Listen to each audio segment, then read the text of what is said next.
Tuhan, kami bersyukur kesempatan yang indah malam hari ini.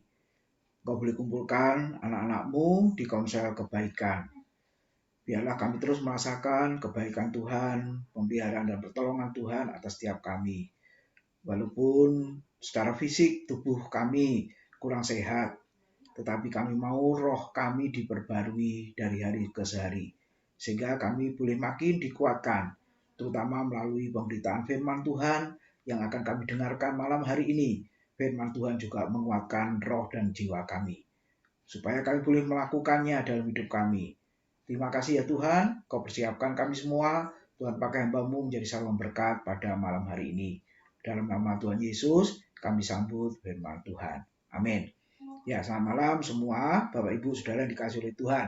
Nah, sesuai tema yang diminta ya oleh Ibu Ketua ya, Saudara-saudara ya, yaitu tentang mengampuni dan melupakan. Nah, saya langsung uh, kumpulkan materinya ya, karena bagian itu ada di Injil Matius, perumpamaan Tuhan Yesus. Nah, pas ada bahannya ya, jadi kurang 1 hari sudah siap, Saudara-saudara. Nah, hari ini coba kita melihat di dalam Matius pasal yang ke-18, nanti dibaca lengkap ayat 21 sampai dengan ayat yang ke-35. Nah, saya beri judul di situ, berapa kali, saudara, aku harus mengampuni, yaitu pertanyaan Petrus ya, saudara, kepada Tuhan Yesus. Nah, coba kita baca terlebih dahulu ayatnya di dalam Matius 18 ayat yang ke-21-22. Ya, di situ dikatakan seperti ini, Matius 18 ayat 21-22. Kemudian datanglah Petrus dan berkata kepada Yesus, Tuhan, sampai berapa kali aku harus mengampuni saudaraku jika ia berbuat dosa terhadap aku? Sampai 7 kali? Yesus berkata kepadanya, bukan. Aku berkata kepadamu bukan sampai 7 kali, melainkan sampai 70 kali 7 kali. Saudara. Nah, lihat ya, 70 kali 7 kali, saudara. Nah, coba kita lihat apa maksudnya, saudara. Apakah pengampunan itu ada batasannya? Nah, Petrus berkata 7 kali sudah cukup. Betul nggak, saudara? 7 kali kan sudah banyak ya. 3 kali aja banyak, gitu ya. Jadi orang yang bersalah lalu diampuni, dimaafkan. Kalau 7 kali ini berarti seolah-olah sudah melupakan ini, saudara. Ya, tapi Yesus berkata enggak, bukan sampai 7 kali, tapi 70 kali 7 kali. Kalau 70 kali 7 hanya 490 kali kan, saudara, tapi dikatakan 70 kali 7 kali. Nah, jadi kalinya berapa nggak disebutkan, saudara. Nah, ternyata ini ada makna dari setiap angka ya. Angka 7 dan angka 10 itu sebenarnya adalah angka kesempurnaan. Jadi maksud Tuhan Yesus itu apa? Ketika dia berkata bukan 7 kali, tapi 70 kali 7 kali. Nah, artinya kesempurnaan dikalikan kesempurnaan ditambah dengan kesempurnaan. Nah, itu maksud Tuhan. Nah, artinya apa? Bahwa pengampunan itu tidak terbatas, saudara. Nah, mungkin timbul pertanyaan, sulit, ya toh? Seringkali yang kita alami sulit, saudara ya. Kalau ingat, apalagi, tambah marah, hati tambah membara gitu ya. Kalau ingat apa yang sudah dilakukan oleh orang itu terhadap kita, saudara. Tapi kita orang Kristen, anak Tuhan, Alkitab mengajarkan seperti itu, harusnya kita bisa melakukannya dan harus bisa mau melakukannya, saudara. Oke, sekarang kita lihat berikutnya, saudara. Nah, di situ dikisahkan tentang 2 hamba. Ya, hamba yang pertama berhutang 10.000 talenta. Artinya ini jutaan, sangat banyak.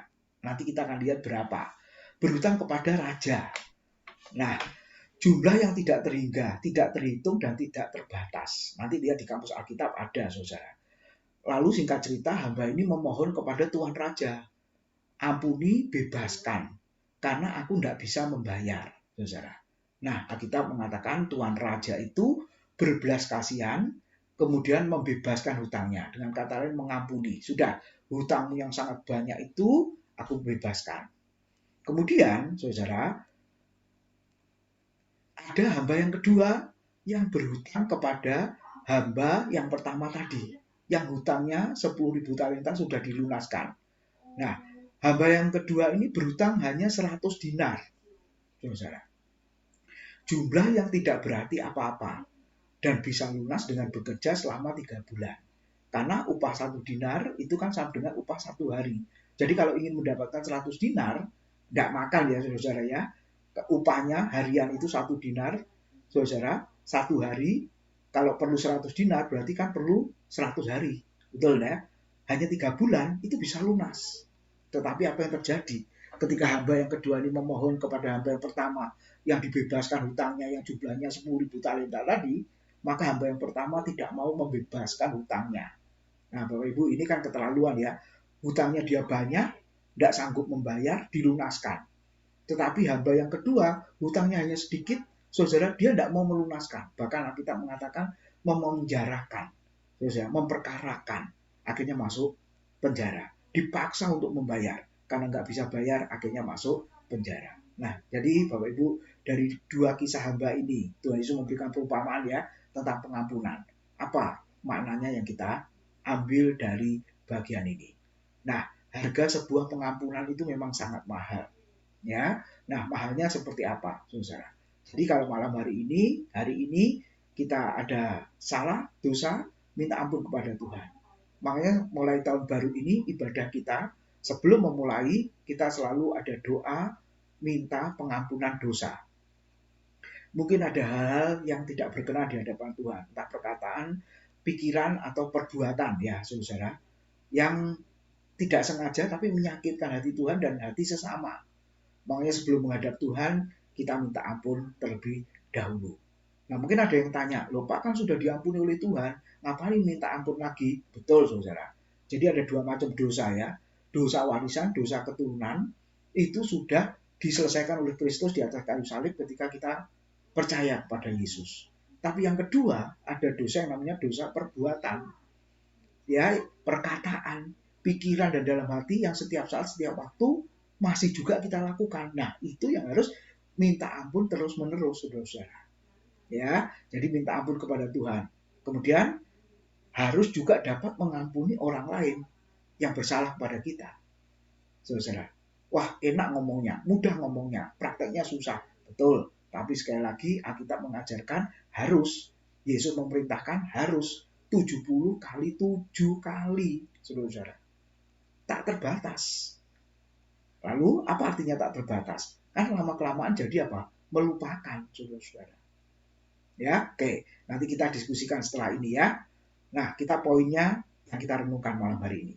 Ketika Tuhan mengajarkan tentang pengampunan, maka sekali lagi 70 kali 7 kali itu adalah pengampunan yang tidak terbatas. Artinya terus-menerus mengampuni. Coba kita teliti Bapak Ibu. Hamba yang pertama tadi berhutang 10.000 talenta. Bukan triliun ya, talenta. Oke, sekarang kita lihat berapa banyak hutangnya itu. Saudara, dalam perjanjian baru, 1 talenta itu sama dengan 6.000 dinar. Ya, nanti lihat di kamus Alkitab. Di Alkitab kita di belakang, halaman belakang, atau di Android, download aplikasi kamus Alkitab, nanti keluar, saudara-saudara. Nah, untuk mendapatkan 1 talenta, dia harus bekerja selama 6.000 hari. Ya, kalau 1 hari 1 dinar kan berarti 6.000 hari. Betul ya, saudara? Nah, sekarang 6.000 hari dijadikan tahun. Dibagi 365 hari. Ketemu tahun ya. Jadi untuk mendapatkan 1 talenta, dia harus bekerja selama 16,4 tahun. Itu 1 talenta, Bapak Ibu. Nah, tadi hutangnya berapa? 10.000 talenta. Jadi 16,4 tahun kali 10.000. Jadi umurnya berapa? Kalau dia hidup 164.000 tahun. Hutang yang jumlahnya 10.000 talenta bisa lunas. Mungkinkah Bapak Ibu? Umur manusia berapa? Makanya tadi firman Tuhan mengatakan, hamba ini dengan menyembah, mohon belas kasihan Tuhan Raja itu supaya mengampuni. Nah saudara jangan tanya, uang sebesar itu untuk apa? Alkitab tidak menjelaskan. Karena yang dilihat Alkitab itu adalah sisi harga pengampunannya itu. Ternyata Tuhan tadi karena tahu orang ini hutangnya banyak sampai umur 164.000 tahun baru lunas, dan umur manusia nggak mungkin sebanyak itu, ya saudara-saudara, masuk 9 bulan 10 kan ya pengakuannya Musa sekitar 80-an tahun lah. Ya saudara-saudara ya. Maka kita mengatakan ayat 26 sampai 26. 26 27. Coba lihat. Matius 18 26 27, maka sujudlah hamba itu menyembah Dia. Ya, katanya, sabarlah dahulu, segala hutangku akan kulunaskan. Ayat 27. Lalu tergeraklah hati raja itu oleh belas kasihan akan hamba itu, sehingga ia membebaskannya dan menghapuskan hutangnya. Jadi saudara, Alkitab mengatakan poin yang pertama yang kita renungkan, pengampunan itu tidak terbatas. Walaupun dosanya, kesalahannya sangat banyak, maka harus diampuni. Nah, nanti kita akan lihat ya, aplikasinya apa. Sebenarnya ini gambaran dari orang berdosa. Ya, saya dan saudara sebelum percaya Yesus itu seperti hamba yang pertama itu. Hutangnya banyak. Ketika berdosa digambarkan seperti punya hutang yang banyak. Oleh perbuatannya, segala sesuatu yang dimiliki untuk dibayarkan tetap nggak cukup untuk membayar. Makanya firman Tuhan di sini adalah Yesus sendiri, Tuhan sendiri mengampuni segala dosa dan kesalahan kita. Jadi dilunaskan, saudara. Nah, lalu hamba yang kedua, berhutang 100 dinar. Bisa lunas dengan bekerja selama 100 hari atau 3 bulan ya. Hamba yang kedua sama-sama memohon pembebasan. Tetapi ayat 28-30, kalau saudara lihat di situ, tidak dikabulkan. Saya lanjutkan. Tetapi ketika hamba itu keluar, ia bertemu dengan seorang hamba lain yang berhutang 100 dinar kepadanya. Ia menangkap dan mencekik kawannya itu, katanya, bayar hutangmu. Maka sujudlah kawannya itu sama, memohon kepadanya, kalimatnya juga sama, sabarlah dahulu, hutangku itu akan kulunaskan. Tetapi ia menolak dan menyerahkan kawannya itu ke dalam penjara sampai dilunaskannya hutangnya itu. Jadi saudara, kita lihat, hamba yang pertama yang diampuni dosanya, hutangnya dibebaskan, itu adalah hamba yang jahat. Kenapa jahat? Karena tidak mengampuni hamba yang kedua yang berhutang sangat sedikit tadi. Nah, bukankah seringkali kita seperti itu? Satu sisi sudah diampuni oleh Tuhan, tapi ketika ada orang lain yang bersalah kepada kita, kita seperti hamba yang pertama tadi, saudara, tidak mau mengampuni. Sama ya, saudara. Nah, biar malam hari ini kita diingatkan, kita disadarkan. Jangan sampai seperti itu, sebab ayat berikutnya mengatakan, orang banyak melaporkan kisah ini kepada raja. Lalu raja itu tambah marah, kemudian hamba yang pertama tadi dijebloskan ke penjara, bahkan diserahkan kepada Al-Quju untuk menyiksa Bapak Ibu sampai dilunaskan hutangnya itu. Nah, apa mungkin, saudara? Nah, Tuhan Yesus sudah mengampuni dosa kita. Hamba yang pertama itu adalah orang berdosa yang tidak sanggup membayar apapun juga untuk pengampunan dosanya. Perbuatan baiknya, amalnya, ibadahnya, kesalehannya. Mungkin, saudara, materi yang dia miliki, yang diserahkan kepada Tuhan, saudara, kalau mau dibandingkan, itu nggak ada apa-apanya. Dan Tuhan berkata, nggak mungkin bisa mengampuni. Kecuali satu, kasih karunia Tuhan yang membebaskan dosa, mengampuni dosa itu. Lalu yang kedua, ayat 33. Ya, saudara, di situ dikatakan apa? Matius 18 ayat 33. Mulai ayat 31 ya saya baca. Melihat itu kawan-kawannya yang lain sangat sedih, lalu menyampaikan segala yang terjadi kepada tuan mereka. Raja itu menyuruh memanggil orang itu dan berkata kepadanya, hei hamba yang jahat, seluruh hutangmu telah kuhapuskan karena engkau memohonkannya kepadaku. Bukankah engkau pun harus mengasihani kawanmu seperti aku telah mengasihani engkau? Lalu ayat 34-35, maka marahlah tuannya itu dan menyerahkannya kepada Al-Quju sampai ia melunaskan seluruh hutangnya. Ayat 35, poinnya Bapak Ibu ya, maka Bapakku yang di surga akan berbuat demikian juga terhadap kamu apabila kamu masing-masing tidak mengampuni saudaramu dengan segenap hatimu. Jadi saudara, yang kedua, pengampunan harus didasarkan kasih. Kalau tidak meminta kasih Tuhan, kasih yang mengampuni, kasih yang rela berkorban, sampai kapanpun orang itu tidak bisa mengampuni. Ingat murid-murid Tuhan, Yohanes 20 ayat 22 sampai 23. Saudara, Tuhan Yesus mengembusi mereka dengan Roh Kudus dan berkata, terimalah Roh Kudus. Roh Kudus apa? Dalam pengertian apa, saudara? Karena ayat berikutnya mengatakan, kalau engkau mengatakan dosa orang ada, dosanya tetap ada. Kalau dosa yang tidak ada, dosa yang tidak ada. Artinya apa? Kalau engkau mengampuni dosa orang, orang itu diampuni. Nah, saat itu para murid sangat jengkel, saudara, benci kepada siapa? Pemerintah Romawi, ya, Pontius Pilatus, para rohaniwan, orang Farisi ahli Taurat, ya, saudara, imam-imam yang menyerahkan Yesus, mengadili Yesus, lalu Yesus dihukum mati. Para murid pasti jengkel, saudara. Yesus sebagai guru saat itu orang benar, kenapa dihakimi, bahkan diputuskan hukuman mati sedemikian rupa di atas kayu salib seperti penjahat yang besar. Nah, para murid pasti juga marah, para murid juga pasti jengkel. Tetapi apa yang dikatakan oleh Tuhan Yesus, saudara? Engkau harus mengampuni mereka. Secara manusia nggak sanggup. Makanya Yesus berkata, menggembusi mereka dan berkata, terimalah Roh Kudus. Jadi kalau Roh Kudus yang memberi kekuatan, kesanggupan untuk kita bisa mengampuni dicurahkan kepada kita, pastilah orang itu bisa mengampuni. Akhirnya para murid pun juga bisa mengampuni. Walaupun, saudara-saudara, para murid akhirnya hidupnya, pelayanannya juga diperlakukan semena-mena, ya, di bawah siksaan dan aniaya oleh pemerintah pada zaman itu. Toh mereka juga bisa mengampuni. Wah, ini luar biasa, saudara. Kasih setia Tuhan yang memampukan untuk bisa mengampuni, ini harus menerus sebagai dorongan yang kita perlukan untuk bisa mengampuni orang lain. Nah, kalau hidup kita selalu dipimpin Roh Kudus, pasti bisa. Saudara, itu yang kedua. Yang ketiga, yang terakhir, ternyata mengampuni harus dengan segenap hati. Ayat 35 tadi, ya, orang yang tidak dapat mengampuni tidak akan menerima pengampunan dari Tuhan. Nah, itu yang dikatakan Tuhan. Kalau engkau tidak bisa mengampuni saudaramu, sesamamu, maka Bapakku yang di surga juga tidak akan mengampuni kesalahanmu. Bukankah di doa Bapa kami yang setiap minggu kita juga ucapkan, ya, salah satunya berkata apa? Dan ampunilah kesalahan kami seperti kami pun juga mengampuni orang yang bersalah kepada kami. Jadi saudara, itu ajaran Tuhan Yesus. Tidak membalas dendam, saudara, ya, tetapi memberikan pengampunan itu. Orang yang mendapat pengampunan akan membuktikan rasa terima kasihnya dan ketergantungannya kepada Tuhan dalam mengampuni orang lain. Lukas 17 ayat 3 sampai 5. Ini juga pengajaran Yesus pada murid-muridnya. Jagalah dirimu. Jikalau saudaramu berbuat dosa, tegurlah dia. Dan jikalau ia menyesal, ampunilah dia. Perhatikan, saudara. Bahkan jikalau ia berbuat dosa terhadap engkau 7 kali sehari, dan 7 kali ia kembali kepadamu dan berkata, aku menyesal, engkau harus mengampuni dia.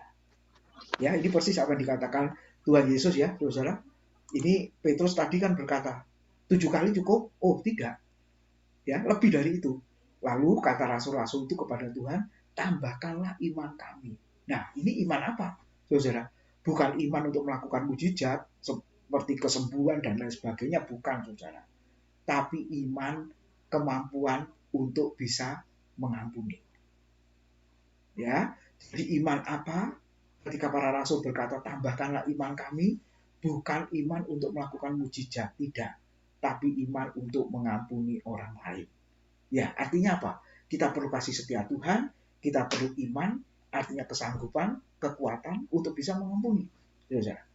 Nah, jadi pengampunan itu tidak terbatas. Jadi teruslah mengampuni orang lain.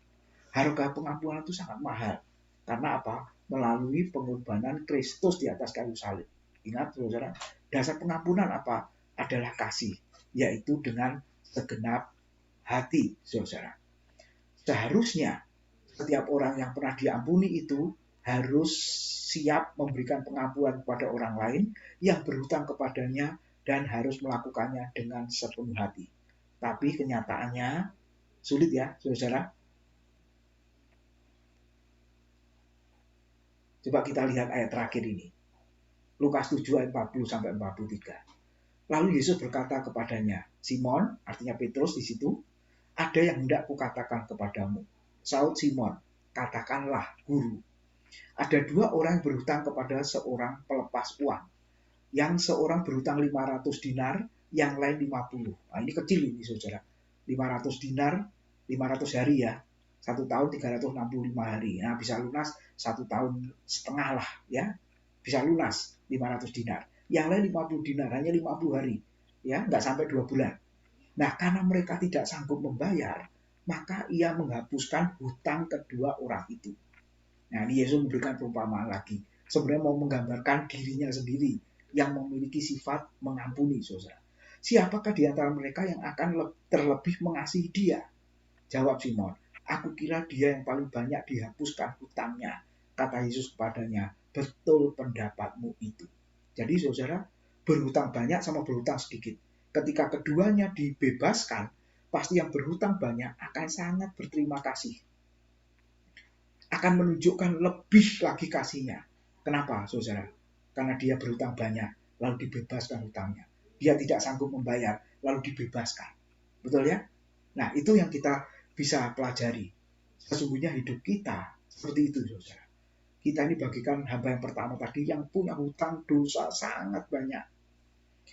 Tapi karena nggak bisa mengampuni, maka Tuhan Yesus mengampuni dosa kita. Pemazmur pernah berkata, jika engkau ya Tuhan mengingat-ingat kesalahan-kesalahan, Tuhan, siapakah yang dapat tahan? Tetapi padamu ada pengampunan, supaya engkau ditakuti orang. Kalau Tuhan saja mengampuni, bagaimana saya dan saudara? Karena kita anak-anak Tuhan, maka kita juga harus bisa mengampuni. Yesus memberikan contoh, Matius 13 ayat 35. Maka Bapakku yang di surga akan berbuat demikian juga terhadap kamu, apabila kamu masing-masing tidak mengampuni saudaramu dengan segenap hatimu. Yesus, saudara, mengalami, dia praktekkan itu ketika di atas kayu salib. Seharusnya orang-orang yang disalib itu mengumpat, saudara. Kalau bahasa Surabaya itu miso-miso gitu ya, ngomong kotor kepada yang menyalibkan. Nah, penjahat juga ngomong begitu, yang lain juga begitu.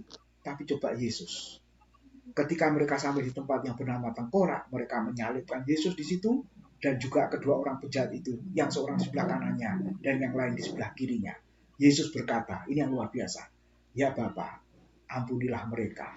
Orang-orang yang menyalibkan Yesus itu ya, yang mengolok-olok, mengejek, memukul, dan lain sebagainya. Sebab mereka tidak tahu apa yang mereka perbuat. Dan mereka membuang undi untuk membagi pakaiannya. Perkataan yang keluar dari mulut Yesus bukan umpatan, bukan cacian, Bapak Ibu, yang pada umumnya dilakukan oleh para penjahat yang disalib karena kesakitan. Tapi apa yang keluar dari mulut Yesus, ya Bapa, ampuni mereka. Sebab mereka tidak tahu apa yang mereka perbuat. Terakhir Stefanus juga sama. Kisah Rasul 759 ayat 60. Sedang mereka melempari Stefanus dengan batu, Stefanus berdoa. Katanya, ya Tuhan, Yesus terimalah rohku. Sambil berlutut Stefanus berseru dengan suara nyaring. Sama seperti Yesus ya. Saudara, suaranya juga nyaring keras. Didengar oleh banyak orang. Tuhan, janganlah tanggungan dosa ini kepada mereka. Dan dengan perkataan itu, meninggallah ia. Yesus memberi contoh. Stefanus memberi contoh. Bagaimana dengan saya dan saudara? Kita harus mau meneladani Yesus dan rasul-rasul yang lain. Amin. Tuhan memberkati.